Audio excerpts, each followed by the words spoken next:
Hello, hello, hello, hello, hello, hello, and welcome back to another episode of Two Angles on Angling. This is Jordan with my co-host. It's Ryan, guys. What's up? All right, so we did miss a week, but we're back. I was on the St. Lawrence this whole last week.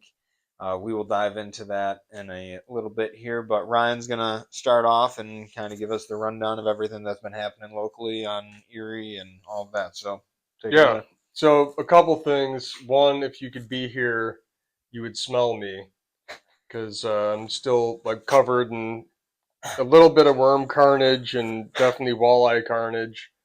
I just cleaned my boat, sat back to relax, waited for Jordan to get here. I haven't had time to shower and clean myself up. A little bit late start, but one thing to notice, and assuming that I started early today, why we're recording this late is because one today what I witnessed more people launching and recovering their boat than I've ever seen in my life. It Not was what you want. it was insane how many people were out. I don't even know. It was just chaos. It was just chaos. I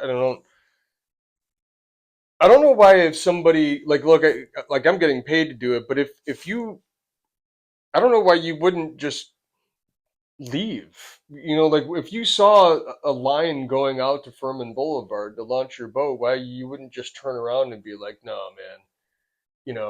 I mean, it's like Disney World, but dangerous. Like as far as waiting in like that kind Uh, of line, you're waiting an hour, yeah, just to launch your boat, and then you're to it's like recover my Disney boat World, was but was crazy. dangerous. So the other thing Uh, about today is I'm wearing pants, and the reason why is when it was dead calm out today. So like a confluence of factors came together.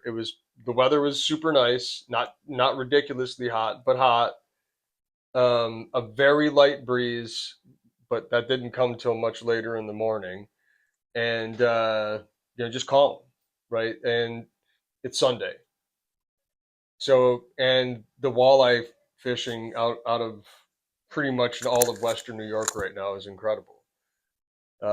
So all of these things came together, and then recreational boaters launching too. But to the pants thing, when I'm out there on calm days, what I've noticed is the bugs are insane. It's mm. like there's this little yellow gnat that's what's hatching now. It's this tiny little yellow gnat. And there were times today that somewhere in, this sun hoodie, like this, in sunglasses. And there were times today that the entire underside of the rim of my hat was like over 100 of them in there. Not an exaggeration, That's dude. Over 100. So wow. I would take this off and then take my hat off and like shake the hell out of it, and then it would explode in this swarm. And we were totally covered with them. And if it wasn't for the fact that the bite was just fast and furious, like you couldn't Yeah. dwell on the bugs for long enough. But we were covered by them, man. Like, and it like towards the end of the. Thankfully, they didn't. That particular bug isn't a really meaty bug, and when they die, like, cleaning my boat was actually kind of a breeze today. Mm. Earlier in the season, there's like a thicker, meatier bug that will hatch, and they'll get like black all over your stuff. These bugs, when they died off, were just like kind of sawdust on the ground, like they Mm, or okay. on the deck. But I mean, we were covered by them, but we pounded walleyes. I mean, and that's my general thing of late since we've our last recording is I've just been fishing walleyes a lot. It's really good out of Buffalo right now. It's really good out of Barcelona right now. It's really good out of Dunkirk. From here to Pennsylvania, um, there's just a massive, massive school, and it's huge. And you can catch them in so many different ways. Um, the one nice thing about where we live is when there's a ton of fish around, you can get a limit and then peel out and do some bass fishing. And so I've done that as well. a fair amount because getting limits has been fairly easy. You know, like a 3 man like, and if I keep some for myself, is you're looking at like 3 hours, maybe four. If you know what you're doing, like, and I'm not saying that I'm awesome. I'm just saying like once you understand what's going on out there, which I can. I'm not going to give away too much because people should be getting out there and experimenting and figuring things out. Um, but the one thing that I'll say is from here probably all the way to Pennsylvania is there's a ton of bait around. Um, Now fish through the bait. I mean, like don't, like fish through the bait. The fish, the walleyes are in that bait. Wherever it is in the water column, figure out how to get there and stay there. You can fish the bottom. Like that's what a lot of guys love doing out of Buffalo, and I enjoy the hell out of it out of Buffalo. I enjoy it anywhere that I can bottom bounce. I love doing it. It's a blast. The fight I think is more fun. Use lighter tackle. Um, you can feel the bite, clients holding the rod, etc. If they want to, but the majority of the fish aren't down there, and you could totally catch them down there. Your bite rate is going to be way slower, and you'll catch drum. Like the closer you get, like let's say you're fishing out of Buffalo, the closer you get to Buffalo, the higher the likelihood of you catching drum. And there's no way to avoid them. Like people will tell you, just go faster. Bullshit. You can rip blade baits around. Drum will smash blade baits. Going faster doesn't solve your problem at all. If they're there, they're there, and a lot of times they're going to beat out walleyes. And if you're fishing through an area and you're catching drum, like some drum, some walleyes, and you don't want to deal with drum, just leave there and go somewhere else. But and where the drum aren't, they're not where the bait is. Very, very rarely are they where the bait are. They're cruising around the bottom Yeah, they're hunting. bottom oriented. They're Yeah. cruising around the bottom hunting. And I've definitely caught drum suspended, just like lake trout. But it's few, few, few and far between. And I think you'll notice where most of the bait is when you look at your graph is, it's somewhere between 10 and 30 feet down, depending on where you're fishing. But if you fish through that bait, you're going to catch walleyes very quickly. It took me a little while to figure out how to get exactly dialed to make sure I was in it. And once I figured that out, it's been firing on all cylinders. On the bass front, I could say this: I touched into the Upper Niagara on Friday, right? Today's Sunday, so yeah, I touched the Upper Niagara, good stretch of West River on Friday. We caught fish through it. We were fishing swim baits, just suspended kind of mid column, just like full swimming them back, like 3 inch swim baits, 3/8 ounce heads. JDO, Um, JDO I don't have heads. any JDO heads, Oh buddy. what? No, I don't have any Oh, JDO all right, 3/8 ounce all right. heads. You might have to do something about Yeah, that. we'll have to fix that. No, they're a VMC football head, and then their Crush City line, some sort of small 3 inch swim bait. I forgot the name of it, but Oh yeah, those ones we were using. Yeah, I remember yeah, which ones. Yeah, those are I cool. fish them on a drop shot, and then because they're a small profile, they don't pick up as much grain share. So I mean, algae's still there. Did you say Grinch Yeah, hair? that's what I call the algae, grain share, Maybe because you it's probably said that last year, and I said because the it's same just thing, but because that's it's what I just, was. it is just like it's Oh, not weeds, and it's not what you would normally associate with being algae. It is oh, 100% algae, um, but that's it. When you get it on your boat, it's like grain share. oh, It's the same color, and when it dries out, it feels like oh. it. I But knew. yeah, so we caught fish. They were a little bit deeper, so they were all totally post spawn.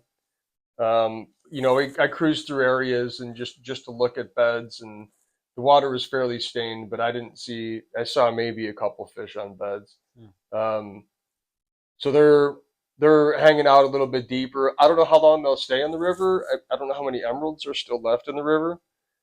It kind of seems like there's some, but it's hard to tell because my graph's picking up a lot of that algae. So Um, but as long as those emeralds are around, I think those bass will hang out in the river. And so, you, my way of fishing it is you totally want to stay off the bottom.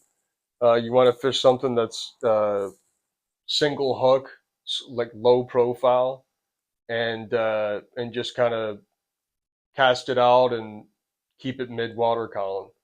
And if you could pull that off, you'll do fine. You can, don't get me wrong, you can use whatever the hell you want to use. If you want to use a blade bait and rip it, and once you feel like you picked up some algae, just rip it a bunch of times and get the algae out. You can do whatever you want. I'm just telling you for like brute efficiency, cast a small like you know about 3 inch swim bait out there with a 3/8 inch head and just work the middle of the water column, jerk it back, whatever, and work it, and they'll smash it. That's what they're looking for. I mean, they're eating gobies and crayfish, but you getting on the bottom and imitating gobies and crayfish this time of year in the upper Niagara, you're going to end up weeded out, Yeah, oh for sure. a lot. So if you can Well, it's stay, almost 4th of July too, so like we're at that point where like the algae and everything just yeah. gets to its height. But what I found, and I found this every year because we didn't have this bite last year. The fish just got the hell out of Dodge. And I was hopeful that this was going to be a thing. And I've fished through that like many years. Like I used to bring some of my best sticks in the last week of June, first week of July, specifically because um, I knew that they could catch a ton of fish, and they might not catch giants, but they would catch a lot. They jumped that time of year, and they could stay mid water column and put the bait where it needed to be. Um, you know, so it takes some skill and it takes some timing, but once you get that right, you can still catch the hell out of them in the river, and they're smacking those things. I mean, they're just coming up and poof, just stomping them. The lake, I had two fairly successful bass sessions out in the lake. Most of those fish that I caught were on sand. I think those fish are every once in a while grabbing emeralds too. Like I think some of the smallmouth are sitting there suspended and maybe not 15 feet underneath the surface. Maybe they are. I don't know. But I think there's a lot of smallmouth sitting up high right now because there's so much bait around, and they can just go up there and chew it and then sink down and digest mid column and just kind of float for a little bit. But the fish that I caught were on sand, and um, I caught some on structure, but it was mostly drum. So I think that structure bite's still a little early. I mean, we hooked into a bunch of gobies when we were pulling worm harnesses over rocks for walleyes. So like gobies are certainly active, um, but it's not. I don't know the structure bite for bass on the days that I tried it this past week didn't yield anything. They didn't yield smallmouth. They yielded a couple of walleyes and drum. And like today, I fished after we got our limit of walleyes. I went near the harbor and got into current and fished crayfish through there, and we caught like two bass and 40 drum. So it was it's just if you're trying to bass fish out in the lake right now, I mean, great. I mean, if you have forward facing sonar and you want to go out there and look for individuals or whatever, that's probably your best bet. But if you're gonna just fish structure off of a standard sonar, you're gonna catch way more drum than smallmouth, and there's nothing you can do about it. You can fish a net if you want, doesn't matter, they'll eat it. You can fish a tube if you want, it doesn't matter, they'll eat that. You can fish a blade bait or a bucktail, it doesn't matter, they're gonna eat them. Trust me, I've tried everything. And to me, I would say embrace that fish, especially if you can get one. You can get them blasting blade baits. That's a riot, man. I mean, because they smash a blade bait. They absolutely smash them, and it's usually big ones that smash them. Like when they're eating like that, they're eating a lot like a redfish. Like because they're coming up off the bottom and just poof, they're just running through the bait. Like they're acquiring that thing and just t-boning it and trying to run with it, which is sick. Like that's a hardcore predatory response, man. And to knock that fish and say that it's a trash fish, you just can't do that, man. Like that is a hardcore predator. Yeah. I mean, you look at them. Size of them, too, Yeah, dude. Like, like you, dude, you'll easily catch 10 pounders doing that, and you can knock it all you want, man. But after a day of catching walleyes, and you just want to go have fun and do some crazy stuff, like you know, this is how it's going to be for a while. You know, like not until like mid to late July will the structure bite be good for smallmouth. And really, even then, like I find it starts really getting good in August, and then it just gets progressively better until November December timeframe. So I'm taking what Mother Nature is giving, and she's giving a lot of walleyes right now. So I'm going to continue doing that for a while, and I'll sporadically check in on the smallmouth here and there, but it'll always be a quasi, like kind of half-hearted effort, as like a couple hours to do on the back half of fishing for walleyes. So that is my take on the state of things, man. It's summer, the weather is fine. Book fishing trips. Come on out. yeah, sounds like What have you been up to, dude? Tell me yeah, about the deals St. are. Lawrence. Yeah. So first thing, though, I'd like to point out for anyone who might have noticed or is curious, this is one of the new JD Outdoors Co. shirts. This is blue spruce. It will be on the Blue website spruce. soon. Yeah, blue spruce. It will be on the website soon and available. So check that out. Dig it. Thank you, brother. So the St. Lawrence. It's Sunday. We got up there last week Sunday. Fished that evening, and then fished through and got back Friday. So the recap of that. Fishing was great. The birding was amazing. Uh, the weather was phenomenal. We experienced every direction of wind while we were up Mm. there that week. So uh, felt like got put to a pretty good test on figuring it out and finding the spots that were holding the fish and everything and how to fish effectively through the wind. And so we got up there Sunday, hit up the annual spots that we go to that we know hold fish. My dad got on, I think, the first fish was the northern pike. Then we each caught a largemouth. Uh, Went on, might have each caught another largemouth and a smallmouth. So whatever, 5, 6 fish for the first outing, not bad. We'll take it. And so then the next day, so that was Sunday. So Monday was the first full day we had on our own. Got out, chased largemouth for a while. Got another pike or two in the boat that day. The pike this year, the size What was kind of just baits way were you down. fishing? Yeah, so overall, like my dad threw two things the whole week pretty much. So spinner bait and then a wacky rig. And then as the week progressed, like we did add in a few things, the drop shot, which I'll get to as we start talking about the smallmouth a bit more. Nine rig tube, some basic smallmouth stuff. And yeah, that was pretty much it. Yeah, I used a chatterbait actually as well. And I threw because I threw a bunch of stuff, but I threw the chatterbait, and then I also threw a JDO jig at some point and caught fish on that too. So the largemouth bite was good. It wasn't as off the hook as it was last year, but um, the water was much cooler this year going up there. It seemed than last year. Hmm. I'd have to look at the journal. I honestly, but we were up there a week and a half earlier, so I'd have to look at the journal to see for sure. But it seemed cooler at least. So there just wasn't as the numbers was not, they weren't there. And like I said, the size of the pike was definitely down. It seemed as well.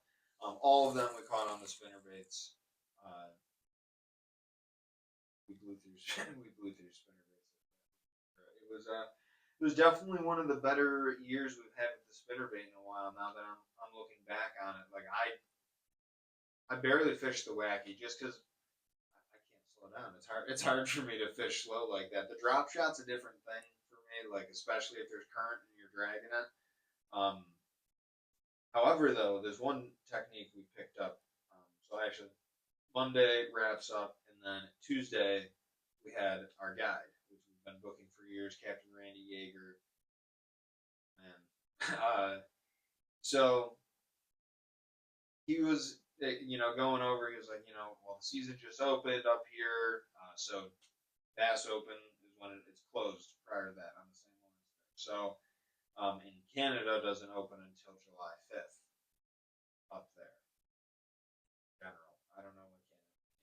I haven't paid attention. But anyways, so Canada's closed off, and he's guides in Florida the other part of the year, so he's up there. He's fished Black Lake and stuff, but he hasn't been able to. Maybe he's not even fished Black Lake. I don't know how the bass regulations work. But anyways, so hasn't had much time on the St. Lawrence. So I'm like, all right, this could be great or this could suck. We'll see. He was going over the days and he's like, we had one day where we 20 plus fish and everything was great. Another day we went hours and hours and hours without a bite. I'm like, all right, well, I feel pretty confident in my dad and I had taking down some fish. So he had us fishing the Ned right off the bat. And as I explained this last year, like fishing up there on the main river. So when we're largemouth fishing, we're in a bay. But when we're out with him, we're on the main river and fishing for smallmouth. And the current and the way everything just flows and rocks and rolls up there is not like it is on the Niagara. And he mentioned something to me at one point. He was like, because he was big into the fishing world, tournament world, excuse me. So he fished tournaments on Erie and the Niagara and all of that in his time and everything. And he was like, I've never fished in as strong a current as the Upper Niagara River. And I was like, yeah, dude. I mean, it's pretty constant everywhere you go. And like fishing up there, there's sections where you're going to be in super heavy current. There's sections, it's just with the shoals, the way it flows and everything is way different than what we got going Hmm. on here. So, um, and we've talked about this, before as well, but just like your approach to how you're fishing, are you dragging or, what's happening? So he, more times than not, just slows us down in the current and has us cast semi downstream and just bounce it through. Um, versus dragging, which is, a lot of the times how more so, especially in deeper water, like locally, we'll get things done. So the few things to take away is his gear is definitely not to the standards of where I need it. So this is the first year I haven't brought my own tackle, and that will not ever happen. I will never not. I will be bringing my own going forward. And at that point, like we could just, I guess, not get him and go out to most of these spots, but he's an expert navigator in the waterways out there and everything, and I don't know that I want to venture out on some of these spots quite yet because it's some pretty gnarly stuff. Like these shoals are no joke, and Yeah. like uh, Well, more you'd than be just surprised digging up though. your prop is possible. But Like, dude, like the newest Navionics chips. yeah, Like, if you do the latest updates, because I years ago. I mean, this is prior to COVID. I went up to Georgian Bay when I had my Lund, oh yeah, and with an updated Navionics chip, and Georgian Bay is very similar yeah, to the St. Lawrence. Like it's even more, it's more remote, and there's tons of shoals everywhere. And I navigated home at night just off of that yeah, screen, like in low light situations. So you'd be surprised, dude, yeah, if you get like the latest download, you could yeah. just be careful, just take Oh, it for slow. sure. Yeah. So on that trip, speaking of shoals and everything, there was this big pleasure boat fishing, and the guide kept saying he's gonna hit bottom. So we're watching him. He approaches this one shoal, backs off it. Okay, good. We're watching him. He gets close, and the guide's like, oh, he's gonna hit any second now, any second. And they're just fishing along. They're not like on plane or anything. They're just cruising along. All of a sudden, just the boat stops, and you just see him, and then gets out, pushes the boat off. And another time that day, heard a boat. Uh, I don't think they got like too messed up, but they definitely hit their prop on a shoal, and then the next day or so, another boat hit their prop on a shoal. So like it's no, I don't know what if they were using anything at all, but yeah, it's definitely got to be Be a careful up good there. place for a jet sled, huh? Oh yeah, for sure. Um, yeah, I guess up until it gets big out there on the, Yeah. because that was the other thing. So we fish our way downstream, and on the way back, we're fighting the. So it was on that day a very strong southwest wind.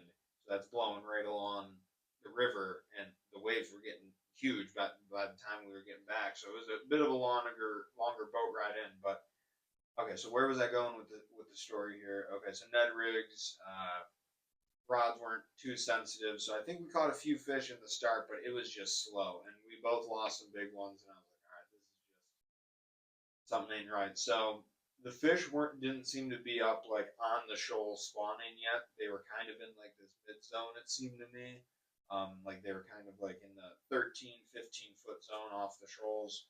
Um, so we kept bouncing along spot to spot. Uh,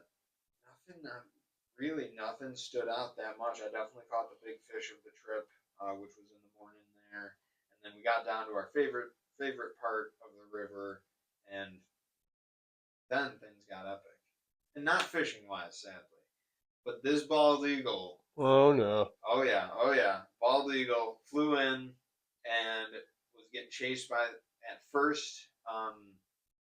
A few seagulls and then this red-winged blackbird, Of course. and it was just it was hilarious. And the guide was like, why doesn't that eagle just? And I didn't even think to go because I was just focused on fishing. I was like, It's oh, the I could turning go into the. radius, I man. know I almost went into the whole spiel with him, but I was like, whatever, I'm fishing. And that spot, my dad ended up catching a nice one. But anyways, so saw the eagle. That was pretty cool, pretty epic. Love seeing bald eagle. Only one of the trip, sadly. But on the birding front, while I'm bringing up the bald eagle, the amount of loons Yeah. was amazing, absolutely amazing. Nice. Saw one swimming underwater right by the boat, which was awesome to see. Uh, Mute swans. There was two that kept following us. It seemed when we were fishing this one area, and then by the last day we were there, I counted 10. So that was pretty awesome. A lot of geese up there, which is pretty abnormal. I feel like when we're there, I feel like I don't see as many geese as we did this time. Mallards, it was just uh, the, the the birding was amazing. Osprey at one point, I saw 5 osprey, and man, I'm used to seeing one, maybe two Yeah. tops, and I was like, okay, this is awesome. Like great, healthy populations there. Okay, so Tuesday, and I missed something there, but hopefully it'll come back. But so then Wednesday, we started changing our gears towards smallmouth a little bit more. We had already fished, so that's kind of what we do. We fish largemouth pretty heavy, and hopefully get the occasional pike or two and the occasional perch, and then start flipping over to fishing for smallmouth more so. And it's obviously very weather dependent. The days that it was blowing wind, and towards the end of the week, it switched to an east and a northeast. So we had to go and do a lot more of the largemouth coves and stuff because just the smallmouth stuff was a little too exposed at times and not as fishable. But the drop shot came into play heavily from like Wednesday till we left. And so Wednesday we were fishing this spot, and I realized that the fish were, at least the smallmouth, were out a bit deeper. Like I tried the hair jig at one point, and I just was like, "There's no hair jig bite to be had. They're not. It's not. It's not bright enough out. It's not." And mind you, so I shouldn't say it's not bright enough out. It just wasn't calm enough out. I didn't feel like they weren't up shallow enough because it was freaking 90 something degrees on Wednesday when we were up there. Yeah. So it was sweltering, but. So I was like, all right, the drop shot. There's slime on the bottom in areas. I'm like, the drop shot's gonna be my number one. So we were fishing that through. All right, sorry, just remembered the other thought. Bear with me, everyone. We'll get through the story. So Tuesday night, okay. So we went to the spot that we ended up fishing Wednesday. So we got done with the guide. It was an okay day. Nothing too crazy. Tuesday night. So he usually or used to fish the wacky rig almost exclusively when we were with him. We were fishing from 3 foot to 10 to 12 foot of water, and sometimes he would put a weight on it. So when we were with him this a few times ago, I noticed him doing this technique, and he brought it up again. So basically, it's a 1/8 ounce, or you could use whatever, quarter, or however, round drop shot weight with the not the line, the cinch line clip on it, and you push it through the middle of the wacky worm, and then you put your hook through the eyelet of the drop shot weight. So you have a weighted wacky, and even more so, it's on the bottom of the wacky in the middle, so you're having more like bottom contact and sensitivity. So we started dragging that. I was like, it's an eighth ounce. I mean, it's going to stay down there, and as long as you're feeling bottom, so I started dragging that, and that's when we caught the first nicer smallmouth of the trip, besides when we were out with Randy. So that was a nice 4 pounder, and I was like, okay. And that one though was out in like almost 23 foot of water, and I'm like, okay, so maybe the bigger ones are out deeper still, trying to put the puzzle together. Up to this point, my dad had been kicking my ass in the trip fish wise, like he had caught double what I was at that point. So then bringing it to Wednesday. So I caught that smallmouth on the weighted wacky, and I was like, okay, that's sweet. They're eating that. So if I throw a drop shot, that's got to get eaten. So fishing along, and couldn't really figure out the drift quite yet because the wind had shifted. So we were drifting across this shoal much differently than we were. And I checked my phone, and I see that my boss texted me. And no one wants this while they're out fishing or on vacation. No one wants this. Right. So as naturally, I get a little pissed off. I'm like, come on, man! Like out of all the times, like. So then I'm bitching to my dad, and then I just bounce the drop shot, and all of a sudden it gets absolutely railed. And then that was the one that I sent you. Was that one that was close to 5? So that was a very good reward, and that fish changed the whole momentum of the trip for me. Because from then on, I was out fishing my dad like crazy. It was we completely 180'd on the back half of the trip there. So we started to get the smallmouth bite dialed in, which was awesome, and the largemouth bite. So basically, how we usually split up the trip is like Monday we just fished the evening, or sorry, Sunday we fished the evening. Monday we did a double, so we fished morning, went in for our siesta, and then back out for the evening. Tuesday fished with Randy, went in siesta, out for the evening. And Wednesday, Thursday we did triples, and then Friday we just fished the morning. But as the week went on, it takes a few days, and I know I said this last year, but it takes me like 2 days, 3 days to really understand what's going on up there. But once I get into that flow and that rhythm, it starts, really panning out, and the largemouth fishing just kept getting better. And I can't remember the biggest largemouth. It might have been 4 something, or it was right around 4 pounds. We have yet to catch any absolute, 5+ tankers there, largemouth wise, but it was a good week. The pike fishing was down, sadly, but just bass wise, it was awesome to. I mean, largemouth fishing is not that readily available that close. Yeah. Like our boat, we literally the spot we caught the most largemouth on is 3 cast distance away from the dock that we docked the boat at. So it's 3 houses down, basically the street Nice. from where we're staying. It's like it's amazing. So and we found that honey hole like last year, and it changed the tides heavily for us. So we did. My dad was not really as on board for it, but I'm sick of fishing the same spots over and over. We've been there for years now, so like every other outing or so, I pushed like an hour or so of exploration. The one midday session on Wednesday, which was the hottest day, was we should have just stayed in. It was an absolute waste. The wind Yeah, that's sucked. painful, man. Yeah, the wind sucked. You couldn't find any, like, it was just such a heavy wind. It was just hard to find any spots to stay out of the wind. But the other exploration trips, though, they panned out largemouth wise. Nothing, one more new smallmouth spot as well. So that was cool. Just, you don't, obviously, when you fish the same place, not that I fish it year round, but, been doing it for 20 years now for a week straight, you get sick of seeing the same thing, and it's nice to explore. Yeah. I mean, it's nice to have reliable spots. You could always go back to them. Exactly. And there's a lot of potential for frog fishing And I haven't ever explored it because usually it's my dad, brother, and I. My brother wasn't there this year, but my brother doesn't use a bait caster, and like I can't. There'd be a lot of rigmarole to like try and figure out a spinning rod setup for him to efficiently fish a frog and not just lose fish constantly.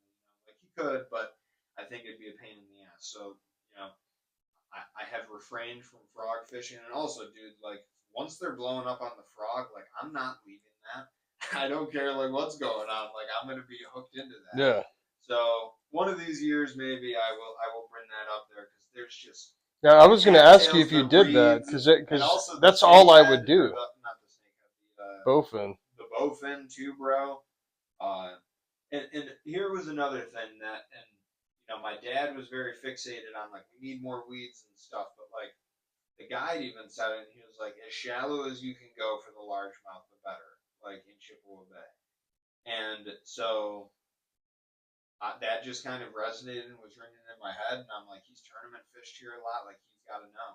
And that was it. Like we definitely caught weed line fish. Don't get me wrong, and some out deeper, but like dirt shallow, dude. Like the chatterbait, like throwing it up, it's hitting bank within a few cranks. You're getting hit. Spinnerbait within a few cranks getting hit. And that's where they Like would be. yeah, I mean, they're an ambush predator, so yeah, when the water is warm enough for them to be there, like that's where they're going to want to yeah, sit. I'd be fishing pads all the time, man. Like that yeah. when I And that's the thing is that sorry, but real quick, like due to the whole structure, it's like hard rock edge, gap, hard weed line in areas, and then other it's back marsh, shallow, cattails, lily yeah, pads, reeds. it's like It's Georgian like Bay. sure, yeah. It's the It's a same thing. beautiful, yeah, and And so we you're catching the smallmouth up in the lily pads too, which is dope. Like one of the shallowest smallmouth we caught was in this super deep back bay, and it was one of the experimental spots. And the shallowest cast out, like my dad made up on this rock. He didn't even know that he had the fish on at first. I just saw his line just start running and like boom on, and I was like, huh. So goes to show, dirt shallow is, and that really was ringing in my head. And like even on the drive there, I was thinking, I was like about all the trout experience in Michigan, and how freaking shallow we were fishing on the Huron River. Like I'm like, this is their home. What does it matter in our head if yeah, I that's too mean like shallow? Like everywhere that I've ever targeted largemouth, yeah, I've caught lots of them within inches of the bank. yeah, You know, I've caught they're a cool smallmouth that creature. way too, Yeah, but I mean that's they're sitting there waiting for frogs yeah, and rodents and yeah, small birds, shit that they could yeah, just snatch up, and because things come to the water's edge, a lot of things yeah. go to that area. But Yeah, it's a and, cool and, place. and to wrap up on the like observations and birding and all of that, there was a great blue heron that was like definitely living within like the range of the cottage and everything. Because every morning it would like go by and hunt by us and go by the other way, and so that was awesome to see. I already mentioned the osprey. I saw that black and white warbler in the tree, which was cool. On the article I'm writing on this, I'll have the list of all the birds. It was awesome. Saw a lot visually. Oh, I saw the yellow-bellied sapsucker, Yeah, which was the bird of the day the one day, so that was cool to see as well. Uh, yeah, man, that trip, it's just, and a few people asked us, they were like, well, why do you, like, they're like, oh, you're from Buffalo? Like, a walleye fishing the smallmouth. And they're like, why do you come up here?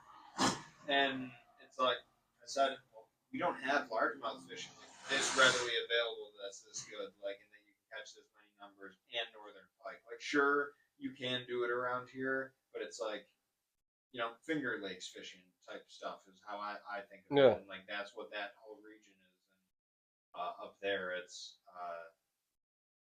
a magical place. There's something about it, dude. It's an awesome fishery. So I plan to keep going on up there, and there's so much water to explore, which is exciting. And there's a lot of creeks and stuff as well up there that I would love to get back in and fishing super shallow. Oh yeah. So it's been a good vacation. So I don't have any lures to show you. I made some, but I forgot to bring them. But they were up on my Instagram. They'll be up on the website. Got a few scenes from the Nice. weekend up from the week up there, and in the siestas and the downtime is the time to make art. There's not much going on here. I haven't finished it, but working on our cormorant There buddy you go. there on one of the shoals that we were fishing.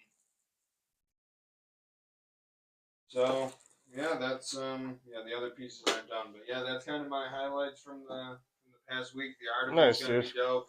There's a lot of cool photos from the week, and yeah, happy to be in the rhythm of fishing. It is addicting. When we had to leave Friday, I was like, I could easily quit my job and not go back and just do this every Right. day. Like this is That's why I do it, dude. yeah, I don't blame you, brother. Yeah. Well, hey, what do we got coming up? Nothing crazy yet. The art show is coming up for me in July 19th and 20th, Saturday and Sunday. So I'll be there. I'll have some lures and some other stuff for sale as well. But no trips coming up that I have to speak of. Just fishing locally and yeah, getting dialed into that. But well, yeah, that's all. Booked every day. I'll be Yep. doing it. All right. Well, catch you guys next week. Tight lines, and we'll see you soon. See you.